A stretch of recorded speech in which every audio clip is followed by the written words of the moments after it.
একদম নতুন একটা রেসিপি নিয়ে চলে এসেছি। রেসিপিটি খুব সহজ এবং খুবই মজার।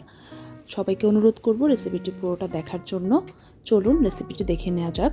আমি নতুন এই রেসিপিটির নাম দিয়েছি পটলের সরিষা মাখা রেসিপি। প্রথমে আমি প্যানে কিছু সাদা তেল দিয়েছি, তার মধ্যে হচ্ছে 1 কাপ পেঁয়াজ কুচি দিয়েছি। তার আগে আমি এখানে 2টা শুকনো মরিচ দিয়েছি। আমার বাসায় যেহেতু কাঁচামরিচ ছিল না, তাই আমি শুকনো মরিচটা ব্যবহার করেছি। তারপরে হচ্ছে পেঁয়াজটা এবং মরিচটা এভাবে একটু ভাজা ভাজা করে নেব। যখন হালকা ব্রাউন কালার আসবে পেঁয়াজটা, তখন হচ্ছে আমার যে কেটে রাখা পটলটা ছিল সেটা আমি এর মধ্যে দিয়ে দিব। তো আপনারা দেখতেই পাচ্ছেন যে আমি কিভাবে পটলটা কেটেছি। আপনারা পটলটা ঠিক এভাবে কেটে নেওয়ার চেষ্টা করবেন, তাহলে হচ্ছে রেসিপির পারফেক্ট টেস্টটা পাবেন। তো এভাবে হচ্ছে আমি এর মধ্যে একটু লবণ দিয়ে দিয়েছিলাম। তারপরে হচ্ছে এভাবে লবণ এবং হচ্ছে পেঁয়াজের সাথে আমি একটু ভেজে নেব, মানে একটু কষিয়ে নেব পটলটাকে।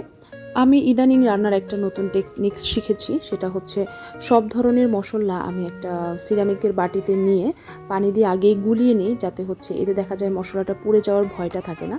তো এখানেও আমি তাই করেছি, মানে সিরামিকের ছোট বাটিতে হচ্ছে একটু হলুদ গুঁড়ো, একটু লঙ্কা গুঁড়ো, জিরা এবং ধনিয়া গুঁড়ো নিয়ে পানি দিয়ে মিক্স করে তো পটলের মধ্যে দিয়ে দিলাম। তো এখন আমি আরেকটু কষিয়ে মোটামুটি এখন একটু হালকা পানি দিয়ে এটাকে একটু সিদ্ধ করে নেব। দেখতেই পাচ্ছেন আমি ঢাকনা দিয়ে দিয়েছি। এখন ঢাকনাটাকে 3 মিনিট পর খুলে তারপরে আমি আবার একটু কষিয়ে নিব। যেহেতু আমি এখানে পটলের সরিষা কষা রান্না করছি, দ্যাটস ওয়াই এখানে আমি একটু সরিষা বাটা দিয়েছি এবং সরিষাটা হচ্ছে আমি বেটে তারপর এটাকে ছাঁকুনি দিয়ে ছেঁকে রসটা মোটামুটি নিয়েছি। তো দেখতেই পেলেন সরিষা বাটা দেওয়ার পর এর মধ্যে আমি হালকা জল দিয়ে আবার এটাকে মোটামুটি একটু রান্না করব 5 মিনিটের মতো। এখানে 3 মিনিট পর আমি ঢাকনাটাকে তুলে একবার নেড়ে দিয়েছি, তারপরে আবার 2 মিনিট রেখে দিয়েছিলাম। এখন আমি এর মধ্যে হচ্ছে একটু ভাজা জিরা গুঁড়া দিয়ে দিলাম। জিরা গুঁড়াটা দিলে দেখা যায় একটা ভালো সেন্ট আসে।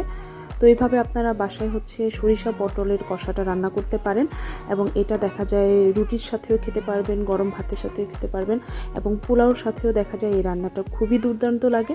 তো যদি আমার ভিডিওগুলো আপনাদের ভালো লাগে তাহলে অবশ্যই আমার পেজটি ফলো করবেন এবং লাইক লাভ দিয়ে পাশে থাকবেন।